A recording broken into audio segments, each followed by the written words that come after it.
Okay, you know the feeling. You hear on the news that crude oil prices are finally dropping, and you think, great, I'm going to save some money at the pump. But then you drive to the gas station and, what? The price is exactly the same? Or somehow it's even higher.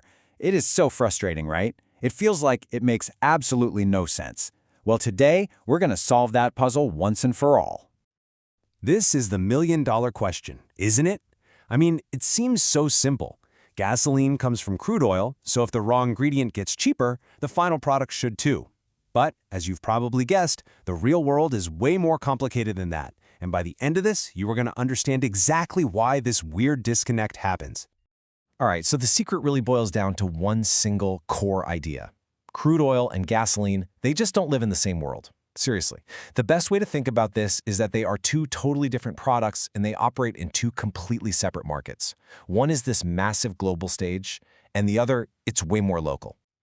In this slide, this is the heart of it all. Over on one side, you've got crude oil. Think of it as a raw, global commodity, a world traveler. Its price gets kicked around by huge international forces. But then, on the other side, you have gasoline. That's a finished, refined good. Its price is shaped by a whole different list of factors that are happening much, much closer to home. Let's break each one down.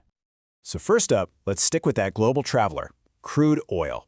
You got to understand that its journey and its price starts way before anyone is even thinking about putting it in your car.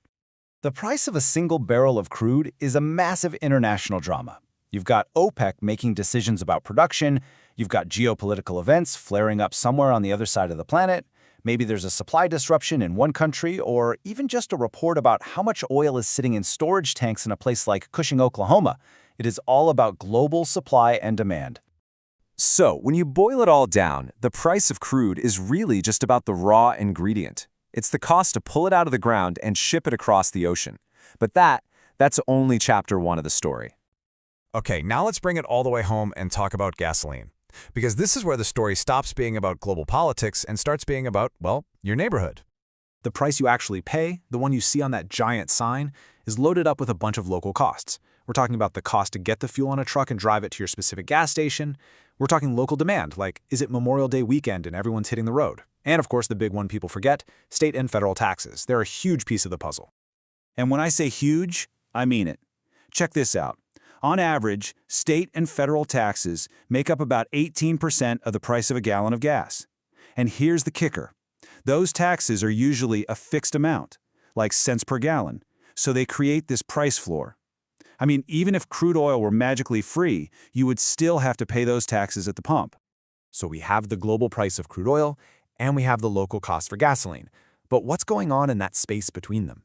Well, this middle part of the journey, the refining, the distribution, that's where a ton of the confusion and a ton of the cost gets added in. Just think about this whole chain for a second. A refinery might buy crude oil at today's price, but by the time they actually process it, maybe blend it into a special formula for summer and then get it shipped out to gas stations, weeks could have gone by. That time lag right there is a huge reason why a sudden drop in crude prices doesn't hit the pump immediately.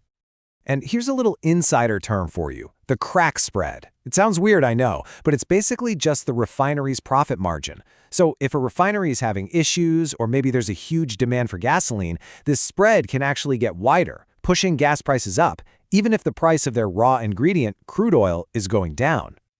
Here is a perfect real-world example of one of these local costs. Every single spring, refineries have to switch over to making summer blend gasoline to meet environmental rules. The thing is, this blend is just plain more expensive to produce. So when you see prices tick up in April or May, a lot of the time that has literally nothing to do with what's happening in the global oil market. All right, let's put all of these puzzle pieces together. It's time to directly answer that first question. Why on earth do these two prices sometimes move in completely opposite directions? So what this all means is you can have a total mismatch. You can have a situation where there's a glut of crude oil sitting in storage tanks, pushing its price down.